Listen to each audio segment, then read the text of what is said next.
Welcome to the Prayagraj institute. Important video की श्रृंखला में आपका स्वागत है। आज हम लोग बात करेंगे उत्तर प्रदेश पुलिस एसआई भर्ती 2025 के लिए भारत के संविधान से संबंधित अति महत्वपूर्ण प्रश्नों के बारे में। यह प्रश्न एमसीक्यू और पीवाईक्यू फॉर्मेट में है और आपके प्रैक्टिस सेशन में यह हमारा तीसरे नंबर का लेक्चर है। तो प्रैक्टिस सेशन की सीरीज में यह हमारा जो है वो तीसरा लेक्चर है। तो चलिए स्टार्ट करते हैं अपने पहले प्रश्न के साथ। हमारे सामने जो पहला प्रश्न दिया गया है वह यह है कि निम्नलिखित में से कौन सा व्यय भारत के संचित निधि पर भारित नहीं है। इसका मतलब कि वह कौन सा व्यय है, वह कौन सा खर्चा है जो कंसोलिडेटेड फंड ऑफ इंडिया पर भारित नहीं है। ठीक है, तो यह है भारत के प्रधानमंत्री का वेतन और भत्ते। जो भारत के प्रधानमंत्री का वेतन और भत्ते की जो व्यय है वह कंसोलिडेटेड फंड ऑफ इंडिया मतलब भारत के संचित निधि पर भारित नहीं होता है।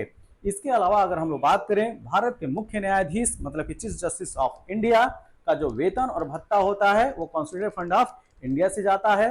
भारत के नियंत्रक एवं महालेखक परीक्षक का जो वेतन और भत्ता है वो भी जो है कंसोलिडेटेड फंड ऑफ इंडिया से जाता है मतलब भारत के संचित निधि से।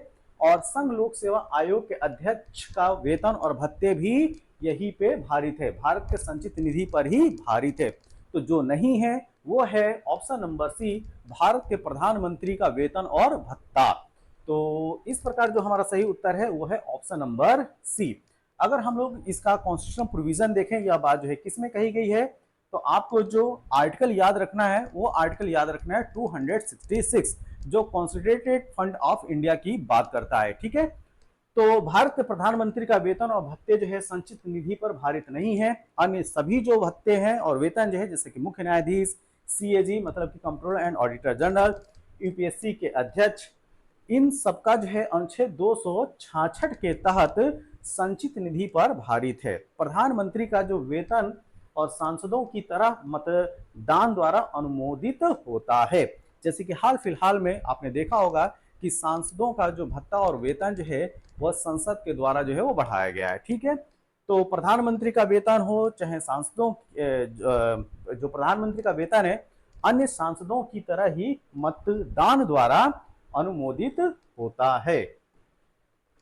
नेक्स्ट, निम्नलिखित में से कौन सा शब्द भारतीय संविधान में नहीं आता है। तो अगर हम लोग भारतीय संविधान की बात करें तो दिए गए ऑप्शन में ऐसा कौन सा वर्ड है जो भारतीय संविधान में नहीं है। ठीक है, तो पहला ए ऑप्शन है वार्षिक वित्तीय विवरण।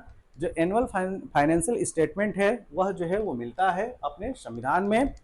विनियोग विधेयक ये भी जिक्र है अपने कॉन्स्टिट्यूशन में।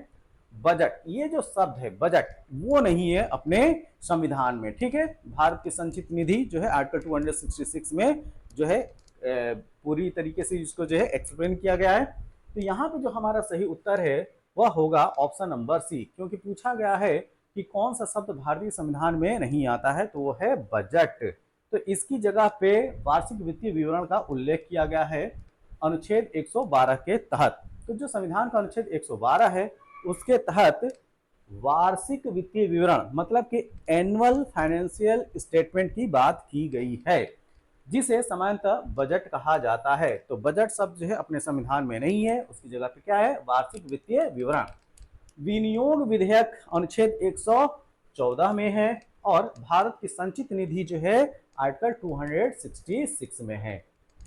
अगला प्रश्न, तीसरा प्रश्न यह है कि संसद की स्थायी समिति के सदस्य लोकसभा और राज्यसभा से किस अनुपात में लिए जाते हैं। तो संसद में पार्लियामेंट में जो परमानेंट बॉडीज हैं जो समितियां हैं उनमें लोकसभा और राज्यसभा से जो सदस्यों का अनुपात होता है वो 2:1 का लगभग होता है। ठीक है, तो ये रेशियो जो है आपको याद रखना है। तो इस प्रकार जो सही उत्तर होगा वो होगा ऑप्शन नंबर ए। अगला प्रश्न,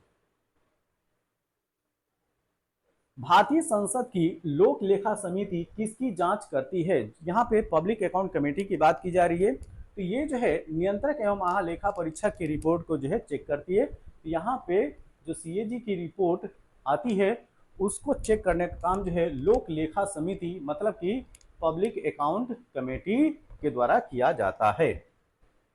तो देखिए जो लोक लेखा समिति है उसमें सदस्यों की संख्या होती है 22। कितनी? टोटल 22 सदस्य होते हैं, जिसमें से लोकसभा से 15 सदस्य होते हैं और राज्यसभा से सदस्यों की संख्या जो है वो 7 होती है। तो 15 और 7 कितना होगा? 22। ठीक।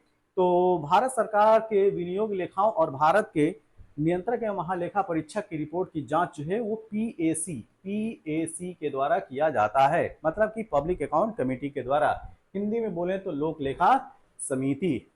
अगला प्रश्न, ये रिपीटेड क्वेश्चन था। नेक्स्ट, रेलवे क्षेत्रों के लिए संसद सदस्यों की सलाहकार समिति का गठन कौन करता है? यह किया जाता है संसदीय कार्य मंत्रालय के द्वारा। Option number C. तो जो रेलवे क्षेत्रों के लिए संसद सदस्यों की सलाहकार समिति का गठन संसदीय कार्य मंत्रालय द्वारा किया जाता है। ऑप्शन सी जो है वो ध्यान में रखना है। भारत में संसद की निम्नलिखित में से कौन सी वित्तीय समितियां हैं? आपको जो है संसद की वित्तीय समितियों के बारे में बताना है।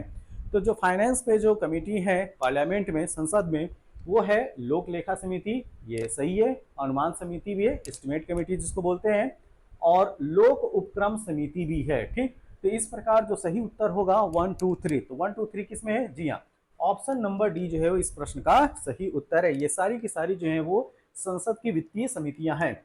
तो लोक लेखा समिति, अनुमान समिति, लोक उपक्रम समिति भारत की संसद की वित्तीय समितियां हैं और ये बजट और लेखा तथा लोक उपक्रमों की जांच करती हैं। अगला प्रश्न, राज्यपाल को क्षमा दान की शक्ति संविधान के किस अनुच्छेद के तहत दी गई है? तो यह है आर्टिकल 161 के तहत राज्य में जो राज्यपाल हैं वह किसी को क्षमादान दे सकते हैं। तो अनुच्छेद 161 के अनुसार राज्यपाल कुछ मामलों में दंड को माफ कर सकते हैं, स्थगित कर सकते हैं या उसको कम कर सकते हैं। इसलिए जो सही उत्तर है वो है ऑप्शन बी 161। नेक्स्ट क्वेश्चन, अगला प्रश्न है कि अनुच्छेद 170 के अपवाद, ठीक है, 170 के अपवाद के रूप में कौन सा राज्य आता है जहां विधानसभा की संरचना में 60 से कम सदस्यों का प्रावधान है? तो वह राज्य है, छोटा सा राज्य, सिक्किम है। ठीक है, तो सिक्किम में जो है यह अपवाद है। ठीक, अनुच्छेद 170 का अपवाद है। तो यहाँ पे क्या है कि संविधान के आर्टिकल 170 के अनुसार राज्य विधानसभा में कम से कम 60 सदस्य होने चाहिए। जो भी लेजिस्लेटिव असेंबली है उसमें सदस्यों की संख्या जो है मिनिमम 60 होनी चाहिए, लेकिन यहाँ पे सिक्किम जो है अपवाद है। ठीक है, तो सिक्किम में जो 36वां संशोधन है, ठीक है, संविधान का जो 36वां संविधान संशोधन है 1975, उसके द्वारा सिक्किम की विधानसभा में न्यूनतम 32 सदस्य हैं। ठीक है, कितने? 32। जबकि भारत का संविधान क्या कहता है कि किसी भी राज्य में जो है 60, किसी भी राज्य की विधान सभा में 60 से कम सदस्य नहीं होना चाहिए। लेकिन जो 36वां संविधान संशोधन है जो स्पेशली सिक्किम के लिए था, तो उसमें और जो है स्पेशल जो पूर्ण राज्य का जो दर्जा भी मिलता है इसी संविधान संशोधन के तहत मिलता है। तो इसमें जो है सिक्किम में विधानसभा की जो न्यूनतम संख्या जो है वो 32 है। नेक्स्ट, निम्नलिखित में से कौन सा एक भारत पाकिस्तान विवाद नहीं है? ठीक है, तो ये है दाहा ग्राम विवाद। यह जो विवाद है भारत और पाकिस्तान के बीच में नहीं है, भारत और बांग्लादेश के बीच में है। तो ये चीज याद रखिएगा, दाहा ग्राम जो डिस्प्यूट है, तो यह भारत और बांग्लादेश के बीच का विवाद है जो 3 बीघा जमीन के क्षेत्र से संबंधित है। ठीक है, तो 3 बीघा जमीन क्षेत्र भी जो है ध्यान रखिएगा, भारत और बांग्लादेश के बीच का डिस्प्यूट का मैटर है, जिसे भारत ने बांग्लादेश को लीज पर दिया है। भारत पाकिस्तान के बीच मुख्य विवाद सियाचिन, अगर पाकिस्तान और भारत के सियाचिन, सरक्रिक और क्रॉस बॉर्डर टेररिज्म है। तो इस प्रकार जो सही उत्तर था हमारा डी था। अगला प्रश्न, Indo Nepal treaty of peace and friendship 1950 की आलोचना नेपाल के माओवादियों द्वारा किस कारण से की जाती है? तो असमान संधि मानते हैं, नेपाल अस्मिता को बढ़ता हुआ दावा और चीन से समान दूरी की नीति, ये सब उल्लंघन है। इस वजह से जो है हमारा जो सही उत्तर होगा उपरोक्त सभी, ऑप्शन डी। तो 1950 की भारत नेपाल शांति और मैत्री संधि की आलोचना नेपाल के माओवादियों द्वारा की जाती है क्योंकि यह असमान है। नेपाली अस्मिता पर प्रभाव डालती है और चीन से समान दूरी की नीति का उल्लंघन करती है। इसलिए जो सही उत्तर है वो है ऑप्शन नंबर डी। अगला प्रश्न, राज्य सरकार के मंत्रियों का वेतन और भत्ते कौन निर्धारित करता है? तो राज्य सरकार के मंत्रियों का वेतन और भत्ता राज्य की विधानमंडल, ऑप्शन नंबर डी। तो राज्य के मंत्रियों का वेतन और भत्ते जो है संबंधित राज्य की जो विधानमंडल है, लेजिस्लेटिव जो असेंबली है, वो डिसाइड करती है कि इनको कितना वेतन और भत्ता दिया जाएगा। निम्नलिखित में से कौन सा युग्म सही सुमेलित नहीं है? तो यहाँ पे राज्य विधानसभा दिया गया है और उसके आगे उसमें सदस्यों की संख्या, तो यहाँ पे जो मिसमैच है वो है मणिपुर। ठीक है, तो इस वजह से सही उत्तर होगा ऑप्शन ए। बाकी जो है वो मैच है, गोवा में 40, उत्तर प्रदेश में 403 और उत्तराखंड में 70 सीटें हैं। नेक्स्ट, किसी राज्य की विधानसभा में धन विधेयक को किसकी सिफारिश पर ही पेश किया जा सकता है? तो यहाँ पे जो स्टेट का हेड है, मतलब कि राज्यपाल, उनकी सिफारिश पे विधानसभा में धन विधेयक को पेश किया जा सकता है, ऑप्शन बी। नेक्स्ट, जम्मू और कश्मीर सरकार के कार्यकारी प्रमुख का नामकरण सदरे रियासत से बदलकर गवर्नर 1965 में किसके द्वारा किया गया? तो यह किया गया था जम्मू और कश्मीर राज्य के संविधान के 6वें संशोधन द्वारा। ठीक, तो जो कार्यकारी प्रमुख हैं उनका नाम सदरे रियासत से बदलकर गवर्नर रखा गया था 1965 में, और इसके लिए एक अमेंडमेंट किया गया था जम्मू और कश्मीर राज्य संविधान के 6वें संशोधन द्वारा। तो इसमें अन्य जो प्रमुख बातें हैं उसको देख लीजिए। तो जम्मू और कश्मीर संविधान 6वां संशोधन अधिनियम 1965 ने राज्य संविधान में संशोधन किया और सदरे रियासत शब्द को हटाकर गवर्नर तथा प्रधानमंत्री शब्द को हटाकर मुख्यमंत्री से बदल दिया गया। इसका मतलब पहले जो है जम्मू एंड कश्मीर में राज्यपाल नहीं हुआ करता था, गवर्नर नहीं हुआ करता था। क्या होता था 1965 से पहले? वह सदरे रियासत कहलाता था। ठीक है, और वहां पे मुख्य स्टेट होने के बावजूद भी जो है 1965 से पहले, इस संशोधन से पहले, वहां पे मुख्यमंत्री नहीं हुआ करता था, प्रधानमंत्री हुआ करता था। तो ये चीज ध्यान रखिएगा, काफी इंपॉर्टेंट क्वेश्चन है ये। भारत के संविधान के अनुच्छेद 371 जे के तहत देश के किस क्षेत्र को विशेष दर्जा प्रदान किया गया? तो ये है हैदराबाद और कर्नाटक। ठीक, ऑप्शन नंबर बी। तो संविधान का जो 98वां मतलब 98, ठीक है, जो ये जो कॉन्स्टिट्यूशनल अमेंडमेंट था 2013 का, उसके तहत 371 जे जो है वो जोड़ा गया अपने कॉन्स्टिट्यूशन में, और उसके तहत हैदराबाद और कर्नाटक क्षेत्र के लिए जो है एक अलग विकास बोर्ड की स्थापना की गई। ठीक है, तो कर्नाटका और हैदराबाद के लिए डेवलपमेंट बोर्ड की जो बात की जाती है वह 98वें संविधान संशोधन 2013 के तहत किया जाता है, और इसके तहत एक नया अनुच्छेद 371 जे को जोड़ा जाता है भारतीय संविधान में। अगला प्रश्न, भारत का संघीय न्यायालय किस वर्ष स्थापित किया गया था? तो अपना जो कोर्ट है, ठीक है, सुप्रीम कोर्ट है, वह 1937 में स्थापित किया है। जो संघीय न्यायालय की बात किया जाए, ठीक है, फेडरल कोर्ट की बात किया 1937।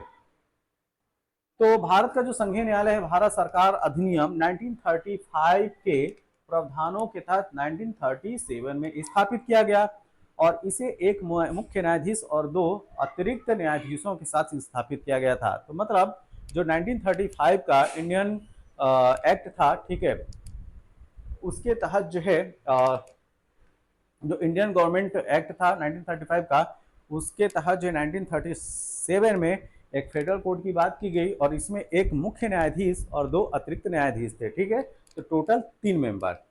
तो इसके पहले जो मुख्य न्यायाधीश थे वो थे सर मॉरिस ग्वायर, इनका भी नाम याद रखिए। ठीक, और इसके साथ जो 2 अन्य न्यायाधीश थे उसमें से एक थे सर शाह मोहम्मद सुलेमान और दूसरे शख्स थे M.R. जयकर। ठीक, ये तीनों नाम आपको याद रखना है। पहले जो मुख्य न्यायाधीश थे सर मॉरिस ग्वायर, और जो दो अन्य जो न्यायाधीश थे उसमें से एक थे सर शाह मोहम्मद सुलेमान और एक थे M.R. जयकर। अगला प्रश्न, संविधान के किस भाग में पंचायती राज प्रणाली, ठीक, जो पंचायती राज सिस्टम है उसकी बात की गई है, तो वो है भाग 9। तो भाग 9 को जो है वो याद रखिएगा, इसमें पंचायती राज सिस्टम की बात की गई है। तो ऑप्शन ए जो है इसका सही उत्तर है। अगला प्रश्न, सर्वोच्च न्यायालय नई दिल्ली में मामलों की सुनवाई करता है, लेकिन इसे किसी अन्य स्थान पर भी सुना जा सकता है। वो कैसे? जी हाँ, अगर राष्ट्रपति अगर चाहें तो वह दिल्ली के अलावा जो है भारत के अन्य राज्य में भी जो है अपनी सुनवाई कर सकता है, सुप्रीम कोर्ट। ठीक है, तो ऑप्शन ए जो है उसका सही उत्तर है। तो यह बात जो है आर्टिकल 130 में की गई। अनुच्छेद 130 क्या कहता है? इसमें सर्वोच्च न्यायालय दिल्ली में बैठेगा या भारत के मुख्य न्यायाधीश द्वारा राष्ट्रपति की मंजूरी से ऐसी अन्य जगहों पर। ठीक है, तो जो चीफ जस्टिस ऑफ इंडिया है वह राष्ट्रपति की मंजूरी या सिफारिश पर दिल्ली के अलावा अन्य जगहों पे भी बेंच अपनी स्थापित कर सकते हैं। नेक्स्ट, भारत के सर्वोच्च न्यायालय में न्यायाधीशों की संख्या बढ़ाने की शक्ति किसके पास होती है? यह पावर है संसद के पास। Option B, parliament. तो जो अनुच्छेद 124(1) के अनुसार भारत के सर्वोच्च न्यायालय में न्यायाधीशों की संख्या बढ़ाने की जो शक्ति है वह है संसद, मतलब कि पार्लियामेंट के पास। Option B.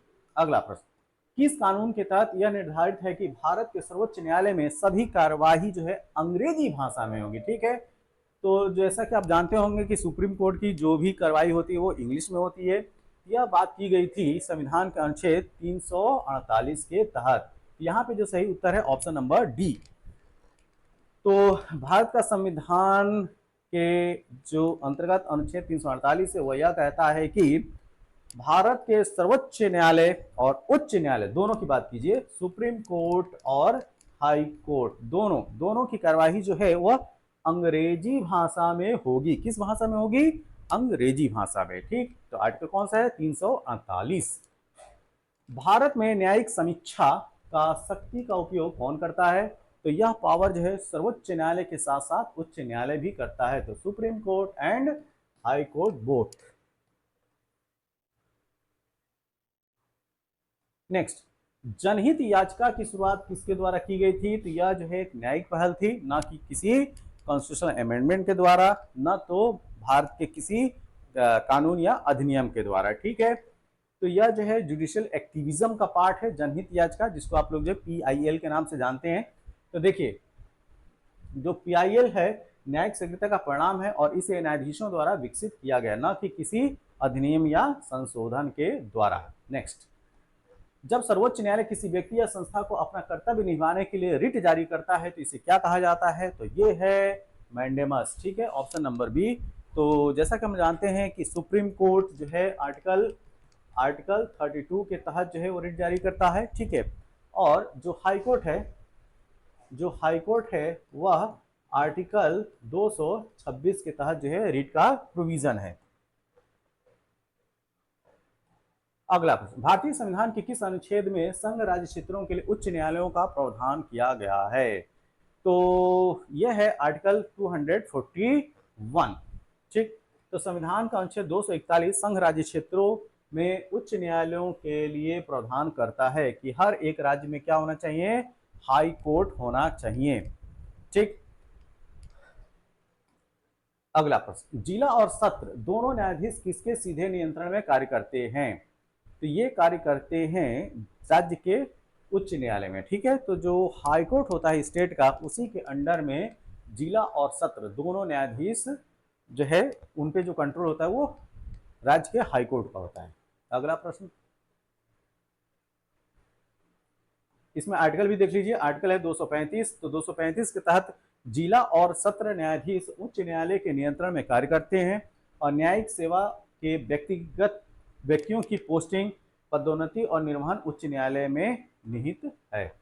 अगला प्रश्न, निम्नलिखित में से कौन सी रिट अधीनस्थ न्यायालयों के कार्य की जांच करती है? तो यह है सर्टियोरारी। ठीक है, सर्टियोरारी, ऑप्शन सी। तो सर्टियोरारी एक उच्च अदालत द्वारा निचली अदालत के कार्य की पुनः जांच के लिए जारी की जाती है, या अपीली अदालत द्वारा लंबित मामले की भी जानकारी प्राप्त करने के लिए भी जारी किया जाता है। नेक्स्ट, निम्न में से कौन अपना पद राष्ट्रपति की इच्छा तक रखता है? ठीक है, इसका मतलब कौन जो है राष्ट्रपति के प्रसाद पर्यंत जो है अपनी सीट पर बना रहता है? तो वो है अटॉर्नी जनरल। ठीक है, तो यहाँ पे भारत का महान्यायवादी, जिसको अटॉर्नी जनरल इंग्लिश में बोलते हैं, तो भारत के राष्ट्रपति की इच्छा पर उसका कार्यकाल डिपेंड करता है। तो महान्यायवादी राष्ट्रपति की इच्छा तक पद पर रहता है। नियंत्रक और मुख्य निर्वाचन आयुक्त को जो है सर्वोच्च न्यायालय के न्यायाधीश की तरह हटाया जाता है। लोकसभा स्पीकर को सदन के बहुमत से हटाया जा सकता है। नेक्स्ट, पंचायतों के सभी चुनाव किसके द्वारा आयोजित किए जाते हैं? तो देखिए, जो पंचायतों में जो इलेक्शन होता है उसके लिए जो जिम्मेदार होता है राज्य निर्वाचन आयोग। ठीक है, तो आर्टिकल 243 के तहत जो है स्टेट इलेक्शन कमीशन की बात की जाती है, और स्टेट इलेक्शन कमीशन की ही जिम्मेदारी है राज्यों में जो पंचायत होती हैं उनका चुनाव के लिए। ठीक, तो राज्य निर्वाचन आयोग पंचायत या स्थानीय निकाय चुनावों का आयोजन करने के लिए जिम्मेदार होता है।